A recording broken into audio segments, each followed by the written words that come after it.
All right, we're out here again. Got all that steering stuff on there. We're gonna start on some tube and cage work now. One of the things that we got to do, since we moved that radiator back, we're gonna put a grill hoop on this.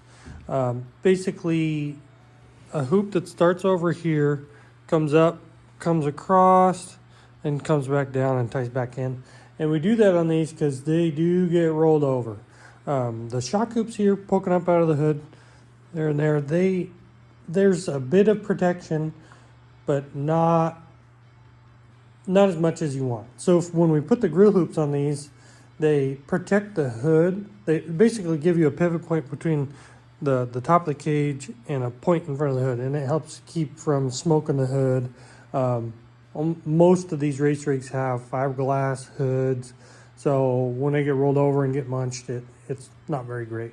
The other thing is it'll help protect our radiator too. I've seen them go over and just completely wipe out a front end because someone didn't have a grill hoop on it quite yet. So we're going to bend one up and get that welded on. And then after that, we're going to start on doing some cage work repair. You can see that tube's got a pretty big bend to it. And to do that, we're going to have to cut our roof skin out and kind of peel it back and then do the repairs on the damage. You can see that tube's got a kink to it. So at least this corner's got to go. We'll redo this tube completely. But to do that, we're going to have to grind all this weld out and peel this roof skin out. It's not a rule for what we do to run the metal roof skins, but it's highly recommended with how often these things go over. That's kind of why they look all wrinkly and stuff. It's the nature of the beast. It's playing race cars, doing off-road stuff, is you end up tumbling them. So yeah, that's the plan. Went last week and got a couple sticks of tubing. I'm gonna fire up the tubing bender this morning and the grinder. Gonna do lots of grinding and stuff this morning. So here we go.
Can't make this shit up.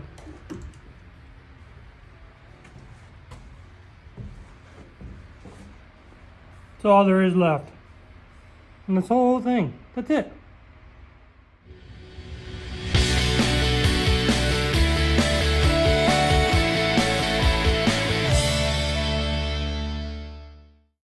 Alright, we're wrapping this one up. Got some paint on the raw stuff. That way it doesn't flash rust. From here it's going to my dad's house to get a new cam and some heads. Looking for a little bit more horsepower out of it. Got all the cage work wrapped up. Ended up doing a new, this section of the roof. When I peeled this area there, I had it on video there, it looked like I chewed it off. So the sheet metal was all wrecked, so I just got a new piece there. Everything's all welded up nice. Gusset. This is for the window nets. Got our new corner on here. That's all slugged there and braced backwards now. So that's why that thing pinched. The tube pinched and everything bent back, is this bar took the hit and pushed back on it. So now it can't push back. Everything's kind of noded out, and when it goes over again, everything's pushing back. Went and added some triangulation too, for if it hits again, it doesn't rack the whole rig over. Made some front little mud fenders that go on the knuckles. Sorry, did the same bracing on that side.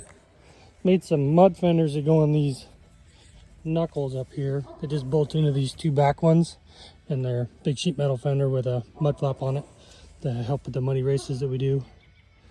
The new turning angle, you can't see it as well with these tires, but when you put the race tires on it with the higher offset wheel, it's pretty dramatic on how much more turning radius we got out of it.